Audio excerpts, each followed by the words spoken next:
Começando mais um Techsovers Podcast, edição notícias. A gente está aqui para falar do que está acontecendo nas atualidades aí do planeta Terra. E eu não vivo no planeta, isso que eu ia então falar, você não vive aqui, né? nem tudo eu estou informado. Tá bom, estamos aqui para isso. O cenário hoje é bem propenso de novo, né? Pra gente falar de notícias. Sim. E aí eu vou direto ao ponto aqui. As notícias são bem interessantes hoje, de novo, porque a minha curadoria de notícias tá sempre evoluindo aqui. A gente vai falar hoje de token maxing. Sabe o que é token maxing? Imagino que seja máximo de tokens. É autoexplicativo, né? Então é a galera estourando o volume de tokens que deveria utilizar. Sim, estão batendo acontece. Todos os limites. Acontece a nível individual. Quem já não teve a experiência de começar a trabalhar ali, estourar o limite de token, ter que tomar um café, dar um passeio, porque senão não consegue trabalhar. Dá para dormir. Até voltar pro próximo horário, a próxima sessão. A gente vai falar de empresas estourando os limites de token e com consumo absurdo de grana mesmo, porque tokens é igual a dólares gastos, né?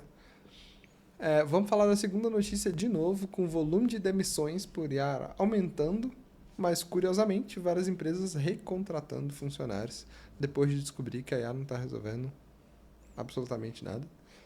E por último, não menos importante, essa que eu fiquei mais animado, porque é um negócio completamente absurdo. No dia do último jogo da seleção, né, alguém conseguiu hackear o sistema da Defesa Civil e emitir um alerta de prioridade máxima, aquele que faz pipocar o celular e fazer um barulho absurdo, pior do que o teu alarme despertador das 6 da manhã. E aparentemente foi tipo um adolescente com muito tempo avulso, com muito tempo disponível, que resolveu atacar o sistema da Defesa Civil. E aí uns 30 milhões de pessoas receberam notificação achando que era um apocalipse. Vou falar dessas três coisas. Gostei dessa. Sempre para equilibrar, né? Mas a última notícia ela sempre tem um saborzinho especial também para nossa conversa. Mas vamos lá. Falando de token maxing, e aí vamos começar dando um pouco de definição para o que é isso, né? Token maxing é essa ideia de estourar os limites ou utilizar o máximo possível dos tokens, que são as unidades que são utilizadas ali para a nossa inteligência artificial, né? Quando eu estou usando um LLM, o Claude, o OpenAI ou qualquer um desses, eu estou consumindo os tokens, né? Que são, no fim das contas, os caracteres, os textos, as imagens, os vídeos e tudo aquilo que eu jogo ali para dentro. E aí, a galera simplesmente perdeu a mão. Perdeu a mão completamente. E tem informações oficiais já, confirmadas pelas próprias empresas, que empresas como Facebook, como Meta, a Meta já estourou em 30 dias um orçamento de uso de 900 milhões só em token. 900 milhões. É até difícil de dólares. De dólares, para deixar claro, né? Para todo mundo ter certeza. Numa janela de 30 dias. A gente fica falando de controlar o uso de IA, isso e aquilo, mas, pô, os caras que estão usando de verdade não parecem muito ligados nisso. E o outro caso muito icônico que ganhou bastante mídia foi o fato da Uber ter estourado o orçamento de tokens deles também em menos de 4 meses. E o próprio time de engenharia lá depois admitiu que, pô, faltou um pouco de controle, que eles não tiveram muito cuidado de entender como é que estava utilizando, né? Nessa linha eu postei esses dias alguns stories sobre eu usando o Cloud e algumas coisas assim, e o que a gente estava usando de Cloud Code na empresa. E um dev respondeu, tipo, se quiser me seguir lá no Instagram, papo sobre tech e empreendedorismo, @MatheusDannenberg. Então, a gente tava falando ali, ele respondeu, cara, mas é inviável e que o mínimo para se gastar por dev é $2.500 e que todo mundo sabe disso e que esse é o mínimo para conseguir operar e não sei o que. Começou a falar um monte de coisa assim. E aí eu, cara, tipo, mas o que tu tá fazendo com $2.500 de token, tá ligado? Porque é dinheiro pra caralho, porque a Meta gastou 900 milhões, porque a Meta tem 100 mil funcionários, sei lá, ou mais até. Mas eu tenho discutido um pouco mais de, tipo, o que tá produzindo, tá ligado? O que foi produzido com esses 900 milhões? Tipo, pra quê? Tu precisava produzir tanta coisa, porque a gente tem discutido isso muito lixo, né? no comercial da nave também, quando chega o cliente e fala, não, deveria estar produzindo mais rápido, meu time não produz mais rápido. Mas produz o quê? Tipo, por quê? O que é isso que está sendo produzido? Por que tu precisa produzir tão rápido e com tanto volume? Tipo, o que que tá acontecendo? Onde tá indo esse token? Cara, mas tem uma coisa muito básica que a gente já discutia quando a galera queria aumentar throughput, quantidade de linha de código, todas essas coisas. Mudou só quem produz, mas assim, é muito parecido, que todo mundo queria mais velocidade de produção de alguma coisa. Sim. O que a gente está fazendo agora é que a gente está produzindo muito código, código pra caramba. E aí, muito curiosamente, essas empresas, inclusive, tinham até os rankings de... como é que ele chamava isso? Acho que tinha até um nome específico de... utilização de token era medida num ranking e você premiava, tipo, os top 3, top 10 pessoas Aham. que mais usaram token. Até a própria OpenAI, a gente falou disso no outro episódio, começou a dar plaquinha. Igual o pessoal do marketing Claro, mano, porque digital. o cara tá consumindo. Pô, é tipo, tem a plataforma lá de curso. Quem vendeu 10 milhões ganha plaquinha. Agora a gente tá pagando para consumir o negócio. Olha, mas olha a diferença. Antigamente, o pessoal do marketing digital pelo menos premia quem tá fazendo dinheiro, quem tá Aham. vendendo. Tudo bem que é faturamento não é dinheiro em caixa, Sim. mas isso é outra conversa. Agora a gente tá recebendo plaquinha pelo dinheiro que a gente gasta. Imagina se o meu banco me desse uma placa toda vez que eu estourasse a fatura do cartão de crédito. Sim. Assim, não faz absolutamente nenhum sentido mesmo. E aí, olhando um pouco para essa realidade, né, especificamente de Uber e Meta, eles falaram muito desses rankings e eles falam que mais de 90% dos engenheiros das empresas estão utilizando. Mas quando você olha métricas do tipo time to value, ou então produção de código para valor, né, Uhum. por dólar gerado na ponta, essa relação absolutamente não existe. E aí depois tem até umas críticas internas do CFO, do COO dessas empresas também falando, cara, a gente ainda não resolveu a equação entre tokens e valor Sim. de mercado, ou entre token e receita, porque essa relação não é direta. O que acontece é que a galera está gerando lixo para poder ganhar a premiação do ranking. É que, tipo, pensa comigo. A Meta nunca teve um problema de acesso a engenheiros e de produzir o que deveria ser produzido. Nenhuma Big Tech tem esse problema. Sim, Nenhuma startup investida que é unicórnio tem esse problema. Sempre contratou quantos devs quis sim. e produziu o que tinha que ser produzido. Porque tu não ganha mercado puramente porque tu tá produzindo mais Sim. código. Então, o que que muda essa eficiência? Tipo, por que ele precisa de gerar? Esse eu não consigo. Eu olho o que as pessoas estão explicando e eu não consigo compreender assim, de, tipo, que faça sentido. Se tu me falar que uma startup early stage tá usando IA e codando muito rápido com Cloud Code para achar a product market fit, pô, aí eu sou Interessante. 100% de acordo. 100%. Sim. Aí eu tô contigo. Mas o que que muda para uma Big Tech produzir? Nem é o jogo deles, nem é produzir mais feature. O jogo deles é Não. ganhar mais mercado. O que que tem a ver Sim. o dev usar mais AI? Mas a gente segue no mesmo mote, no mesmo problema que a gente tinha 5, 10 anos atrás. A gente media produtividade por linha de código, a gente está medindo produtividade por token consumido.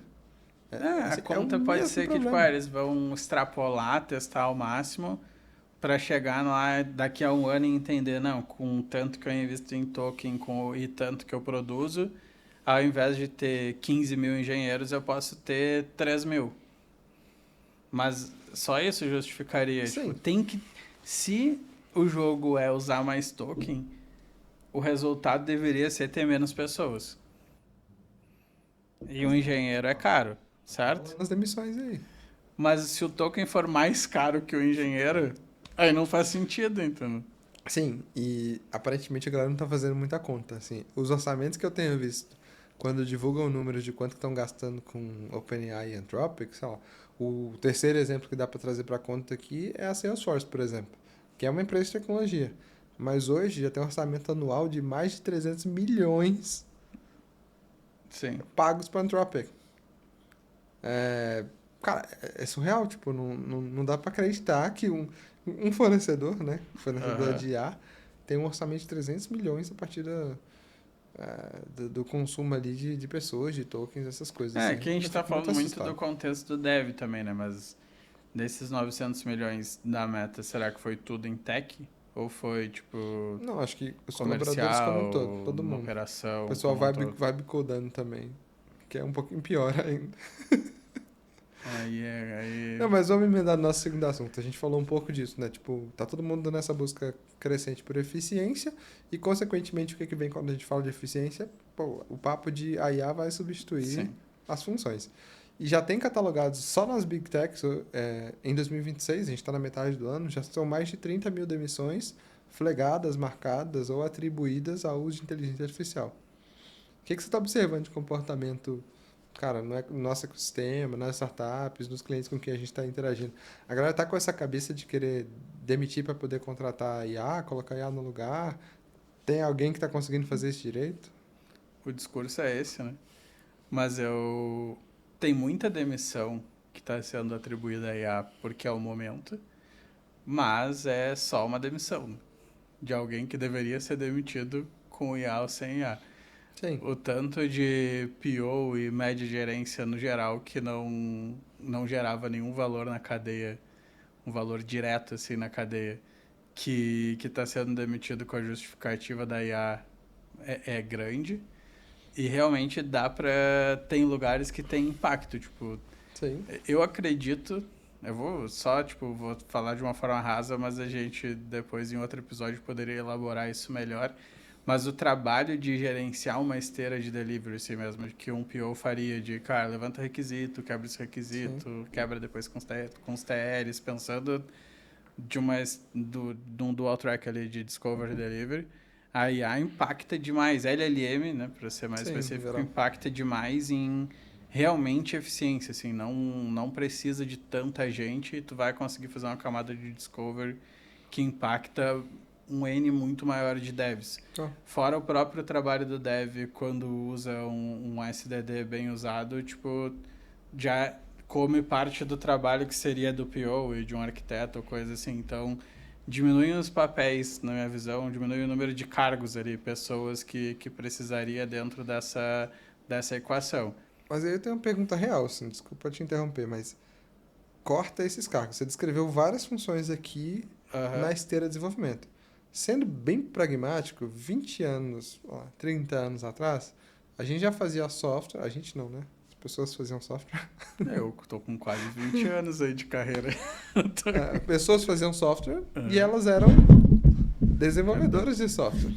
Chutei aqui o estúdio, rapaz. Ela chutou o estúdio, derrubou tudo. Fazíamos softwares. É que vai falar de PO, já me emociona. Tá, e o cara já se coça na cadeira já, é foda. E não tinha essas funções Não todas. tinha. Então a reflexão que me vem à cabeça e eu não quero ser Pode ser. o anti-ágil aqui não, tá? Mas objetivamente falando, será que a gente não está só corrigindo as situações que a gente mesmo criou no mercado nos anos de 2020 a 22, que tinha dinheiro a rodo no mercado, todo mundo injetando, aumentando o time, criando função que não necessariamente agregava valor? Será que não é só o mercado se autorregulando? Acho que sim. Acho que já estava se autorregulando de alguma forma.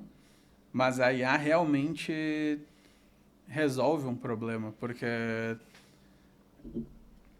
vamos pensar assim, até antes do boom da pandemia e muito investimento de VC para ser produzida muita tecnologia, realmente pessoas boas trabalhavam ali. E, tipo, muito engenheiro. O sonho do dev era ser engenheiro de software e pensar, então, pelo menos a minha carreira começou antes disso, né, 2011. Eu pensava em, tipo, cara, como usar o Extreme Programming, como pensar realmente no software que vai ser produzido, como pensar na arquitetura antes de sair codando igual um louco. Tipo, era um pensamento de engenharia de software, era comum se falar disso. Depois, durante a pandemia, foi, tipo, qualquer pessoa vira dev, que eu acho que qualquer pessoa pode virar dev, mas não em 6 meses. Em 6 Então, meses... tipo, todo mundo vira dev em 6 meses e produz software e tu não deveria ser nada mais do que um dev front-end ou back-end. Tipo, saiu, o engenheiro de software deixou de existir, pelo menos no mercado, e acho que isso é um pouco global, mas nesse mercado de startup VC track, que, tipo, uma parada mais ali do Seed ao Series B, tipo, era só, cara, vamos produzir código. Sim. E aí isso abriu muita vaga. E aí as corps que estavam passando por transformação digital foram na mesma onda, Squads, modelo Spotify, não sei o que, e ágil. E aí foi um negócio de inflar muitos cargos, muitas vagas, e não tinha tanta gente preparada. Então começou a ter que contratar, tipo, o mercado foi juniorizado extremamente, assim. Extremamente juniorizado nos últimos Justo. anos. E isso tudo faz com que tu precise de mais cargos de média gerência. Se o teu time de operação é muito júnior e tu tem muitas pessoas, tu vai tentar criar alguma segurança na camada supostamente tática ali Tá bom. para conseguir fazer esse teu time de operação entregar mais. O PM e o PO foram os escolhidos da vez de tipo, cara, vamos colocar esses caras para especificar muito bem. A gente está com muita dificuldade de contratar dev. E dev não quer conversar. Se criou isso, né? Que dev não conversa e que dev não quer entende conversar com ninguém. requisito, não faz entrevista. Então ninguém fala com os devs, deixa os devs todos remotos e só a gente vem aqui pro escritório e conversa. Ninguém fala com eles, a gente documenta muito bem uma tarefa e joga nesse dev. E a gente espera que saia algo depois. Você percebe a cagada em tudo que você acabou de descrever? Isso virou o mercado. Sim, sim. Esse virou o mercado. Ninguém pode falar com dev. O dev com 6 meses de carreira é sênior, porque não tem nenhum sênior se inscrevendo para minha vaga. Sênior de 2 anos. E aí vai. Aí tá, esse virou o mercado. Só que aí agora, tipo, todo mundo já tinha entendido que isso não era eficiente. Porque tudo foi... Isso só foi causado porque alguém botou na cabeça que tinha que produzir mais código durante a pandemia. Sim. Não é porque precisava disso. É porque tinha que produzir mais. Aí contratava mais. Sim. E formava mais devs em 6 meses. Certo? Que endividou todos esses devs é outro problema do mercado, mas tá tudo bem. Todo mundo com financiamento do Bootcamp num financiamento de 30 mil para virar dev em 6 meses. do especialista de marketing digital que vendeu para ele, tá? Exato, tá. Diga-se Mas de aí passagem. vamos lá. Aí agora chegou a mensagem de que a AI produz muito código e tá tudo certo. Só que agora alguém vai ter que falar com o dev, porque quem usa é o dev, né? A AI. E Então, aí mas- é de novo para produzir mais. Sim, sim. Mas agora você tem o paradigma dos não devs ocupando esse lugar. Aí é loucura. Ocupando esse lugar. Isso é bem curioso. Mas acho que a coincidência que a gente tem aqui, ou pelo menos a sobreposição das teses, é a gente vem num legado onde a gente encheu de júnior as estruturas. A IA ocupa bastante esse lugar de resolver as tarefas mais simples. Então, se a gente for olhar onde tem algum nível de substituição ou equivalência, seria nesse trabalho um pouco mais juniorizado. Então, tem um conflito aqui entre a existência do júnior e qualquer coisa com vibe coding, ou então que a IA de fato consegue fazer. A IA não consegue desenhar arquitetura do sistema. Não completa. Você entregou 2 repositórios para a inteligência artificial, ela já não sabe mais o que ela está fazendo. Não, sim. Já não funciona. É a mesma coisa do júnior. Não é muito diferente. Assim, o júnior executa a tarefa e fica de cabeça abaixo. Então, acho que o que confunde, o que era muito desafio em entender esses efeitos, se eles foram separados ou não, se eles têm alguma concorrência ou coincidência, é o fato de que eles acabam ocupando o mesmo lugar. Assim, a IA hoje é muito parecida com o Dev Júnior e ainda potencializada pelo fato de que pessoas que não codam estão construindo. Então, E é tudo sobre entregar mais e mais rápido, Sim, sim. que é justamente o que não ajuda em nada. Mas aí por que eu vou chamar a atenção para esse ponto? Porque também temos, cara, relatórios, informações e dados apontando para a principal preocupação dos CIOs e CTOs esse ano.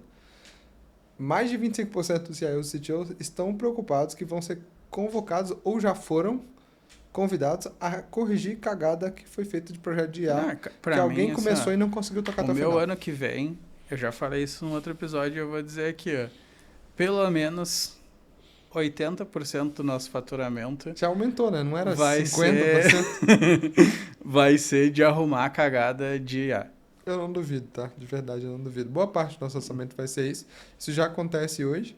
O pessoal já me perguntou, né? Vocês não estão preocupados? Vocês são empresas de tecnologia, tipo, consultoria de tech e tudo mais. Ainda vão existir fábricas de software no futuro, né? Cara, as evidências que a gente tem, pelo menos até o momento, obviamente que a gente está estudando inteligência artificial, a gente está usando pra caramba, mas as evidências que a gente tem é que quem não sabe o que está fazendo e não tem essa fundamentação de engenharia de software e conhece o conceito de resolução de problemas sistêmicos, vai continuar causando os mesmos problemas, uma escala diferente, mas vai continuar causando isso. Né? Sim. Mas é isso. Mas vamos para a notícia mais legal do dia? Vamos.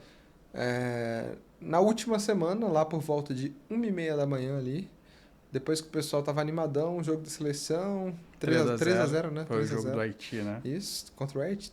Não vou nem comentar, não vamos entrar no assunto Copa, não.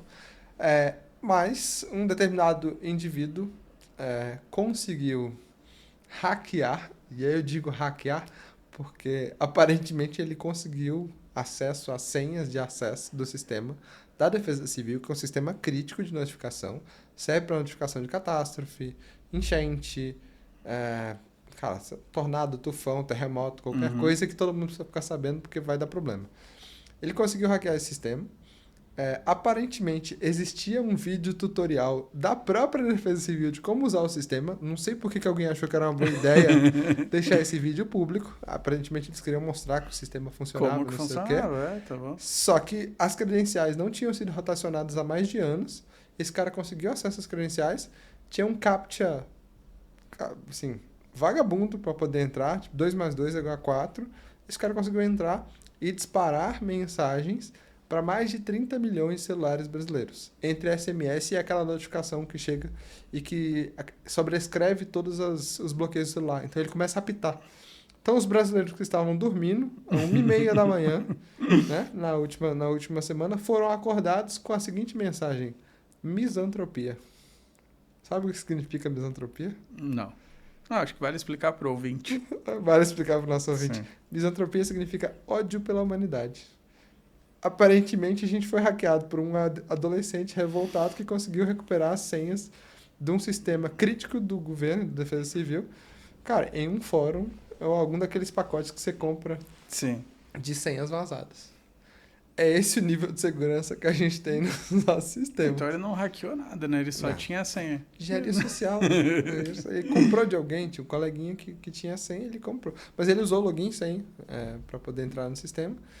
E conseguiu fazer esse disparo, assim. E aí, obviamente que isso gerou uma baita discussão, porque é legal ter um sistema que notifica em caso de catástrofes. É, super interessante. E que bom que a Defesa Civil tem isso.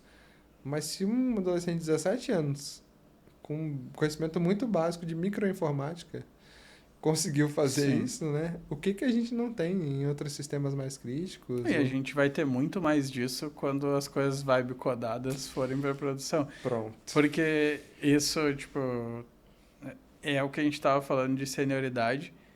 Porque, é um sistema simples, é notificação e tudo mais. Mas, cara, agora quando forem olhar o problema, provavelmente é uma solução muito simples que isso poderia jamais ter acontecido, tá ligado? Sim. Cara, isso aí bastava ter rotacionado as chaves de tanto em tanto tempo. Sim. Porque essas chaves foram vazadas anos atrás e ele conseguiu acesso num sitezinho, né? Assim, não... Mas, cara, se tu vai pensar, tipo, só essa notificação, que é a mais relevante, que consegue emitir para 30 milhões de pessoas e com certeza vai fazer barulho em todos os celulares, que é a notificação mais crítica, Sim. ela deveria ter algum tipo de autenticação que não é simplesmente disparar ela. Um segundo fator de autenticação. Deveria ter uma aprovação. Um workflow de aprovação dessa notificação. Porque ninguém sabe dessa notificação no único instante já é, eu preciso notificar. Sim. Deveria ser, cara, alguém emite a notificação, alguém que é chefe desse alguém aprova, e o chefe do chefe aprova, e o governador aprova. Mesmo porque quem aperta o botão não é quem decide. É. Não é o chefe da Defesa Civil que tá lá, tipo, com a mão nos computers lá, tipo, disparar. Devia ser não é esse cara, né? governador assinar no click sign que vou notificar. Mas também se quer burocratizar, tá bom. Você está notificando 30 milhões de pessoas. Mas, sim, imagina o custo disso. Deveria ter uma alçada de aprovação, cai no WhatsApp do governador e ele fala aprovar, né? Igual o antifraude do banco. Assim. Cara, isso é básico. Não, um segundo fator de autenticação, chaves rotacionadas, coisas muito básicas, assim, não estou falando nem de funcionalidades super robustas, não, né? Mas acho que você foi na veia quando você falou que esse tipo de coisa que a gente viu acontecer numa escala de 30 milhões de pessoas afetadas, teve gente acordando em pânico. Cara, imagina, sei lá, quem tem família em casa acordando, quem passou pela enchente nos últimos anos. Sim. E você acorda de madrugada e de repente notificação de que, cara, alguma coisa está acontecendo, né? Aparentemente, em alguns lugares, o cara mandou assim, papo reto. Então, assim, quem parou para realmente ver, depois do susto da buzina ali e tudo mais, conseguiu filtrar um pouco. E eu, na hora, eu lembro que... Sabe o que aconteceu? Bom, vou fazer muito mexer aqui, mas acho que pro Casé pode. Na transmissão da Casé TV, ao vivo, começou a tocar o celular de todo mundo. E eles ficaram assim, pô, deve estar tendo enchente, tá acontecendo Aham. alguma coisa. Todo mundo ficou sem entender. E tirando o celular do bolso no meio da transmissão, sem entender, sem entender. E quando, cara, quando passou 2, 3 minutos, começou a tocar no resto do país. Então, sei lá, meu celular tocou na hora assim, eu falei, pô, que bizarro. Porque a gente tava assistindo agora. Sim. Aí eu fiquei sem saber se era delay na transmissão, se eu tava viajando, mas depois foi isso, né? Foi esse ataque e ele aconteceu faseado. Ele fez vários disparos em estados diferentes e usou SMS e usou também a ferramenta de disparo. Vai ser muito pior com os sistemas que a gente está fazendo em inteligência artificial. Já teve aí nas últimas semanas evidência de mais de 8.000 repositórios ou projetos do Lovable com dados públicos vazados, aqueles chats Uhum. onde as pessoas conversam para poder dar os prompts, aquilo tudo estava público. Então tinha gente publicando chave de API, informação de projeto, informação interna. Teve banco no Brasil que teve problema com coisa de segurança também, porque começou a usar vibe coding para vários projetos, para áreas de negócio, e aí vazou muita informação crítica também. Então, assim, cara, não é uma coisa mais distante da nossa realidade. O que a gente está gerando com toda essa discussão de aproximação da tecnologia, acho que é muito positivo. Mas a gente está exponencialmente aumentando a quantidade de problemas que acontecem também. Antes era só o dev fazendo cagada, apagando o banco de produção. Hoje pode ser, cara, a minha tia que está lá trabalhando no banco onde ela trabalha que vai abrir uma brecha para um ataque. Sim, Acho que potencialmente a gente tem muito trabalho para fazer nos próximos anos. com certeza. Pra mim tá bom. Gosto muito disso. Sim, né? Mais Trabalho pra projetinho, gente. né? Pois é. Essas são as notícias da semana. Não é para ser muito catastrófico. A gente realmente acha engraçado essas coisas porque acho que coisas do nosso dia a dia começam a ficar um pouco mais comuns e as pessoas vão entendendo coisas que antigamente às vezes era muito difícil pra gente explicar, né? Mas que começa a fazer um pouco mais de parte do cotidiano. Eu acho que as pessoas estão entendendo menos. Porque Não, tá todo mundo achando que a AI realmente é é inteligente. inteligente, né? Isso é E foda. aí que não, aí eu vou dar um comando aqui, vai construa um sistema seguro. E aí constrói esse sistema A seguro. gente deveria fazer um episódio contando depois das nossas experiências comerciais com os nossos clientes, que é para Ah, contar um pouco dessas histórias aí, esse tem que ser roteirizado pra não falar para merda. não ter problema. Porque Sim. a gente tem muito cliente que acha que a IA é inteligente mesmo. Sim. A inteligência artificial é inteligente. Que ela existe. Que é um existe cara. uma entidade. É porque, O meu cara, agente é uma pessoa. mas aí é um desfavor que a ficção científica faz pra gente, né? Porque fica mostrando aqueles robôs personificados e isso e aquilo, e o cara se apaixona pelo robô e não sei o quê. Tá. É aí que a gente vai parar. Então, não deixa de se inscrever no canal. Deixa um comentário aí com a tua opinião sobre algumas notícias. O que a gente falou aqui de merda. Se tu é PO e quer te defender, pode Sua te defender chance. aqui no comentário, que a gente vai Da última excluir. vez que você falou de PO, de Scrum Eu já fui Master, cancelado a já. pessoa veio no conteúdo responder, né? Deu Pode problema. responder. Não, Pode mas responder. eu tenho outro convite, assim, quem acordou assustado com a mensagem de Defesa Civil, Boa. deixa aqui a sua reclamação. Tá certo. É isso. Fechado. Valeu.